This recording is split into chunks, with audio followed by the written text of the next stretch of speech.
স্পেনের সীমান্ত শহর সেউতায় হাজার হাজার মানুষের এই আকস্মিক প্রবেশ কি শুধু এক সাধারণ অভিবাসন সংকট, নাকি এর পেছনে লুকিয়ে আছে কোনো গভীর ভূরাজনৈতিক খেলা? ফিলিস্তিনের গাজা ইস্যুতে স্পেন সরকার ইসরায়েলের বিরুদ্ধে কঠোর অবস্থান নেয়ার পর থেকেই আন্তর্জাতিক অঙ্গনে শুরু হয়েছে নতুন জল্পনা কল্পনা। কূটনৈতিক পাড়ায় গুঞ্জন ফিলিস্তিনকে স্বীকৃতি দেওয়া এবং ইসরায়েলি সামরিক পদক্ষেপের তীব্র বিরোধিতা করার কারণেই কি স্পেনকে কোণঠাসা করতে এমন চাল চেলেছে কোনো পক্ষ? সামাজিক যোগাযোগ মাধ্যম ও কিছু বিশ্লেষকের দাবি, মরক্কোর সাথে ইসরায়েল ও আমেরিকার কৌশলগত ঘনিষ্ঠতাকে কাজে লাগিয়ে স্পেনের ওপর চাপ সৃষ্টি করতেই সীমান্তে স্পেনের এই ছিটমহলে পরিকল্পিতভাবে মানুষকে ঠেলে দেওয়া হয়েছে।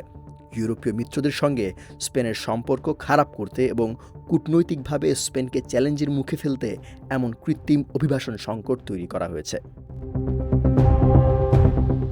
তবে কেউ কেউ এই যুক্তিকে স্রেফ কনস্পিরেসি থিওরি বলে উড়িয়ে দিচ্ছেন। তাদের মতে কোনো প্রত্যক্ষ প্রমাণ ছাড়া এমন দাবি করা সমীচীন হবে না। তাদের দাবি, স্প্যানিশ আদালতের সাম্প্রতিক সিদ্ধান্ত এবং স্থানীয় গুজবকেই তারা প্রধান কারণ হিসেবে চিহ্নিত করছেন।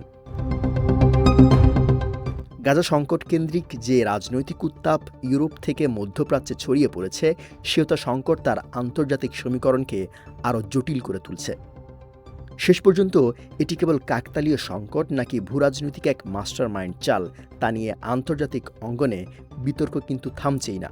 দর্শক, এ বিষয়ে আপনাদের মতামত জানান আমাদের কমেন্ট বক্সে।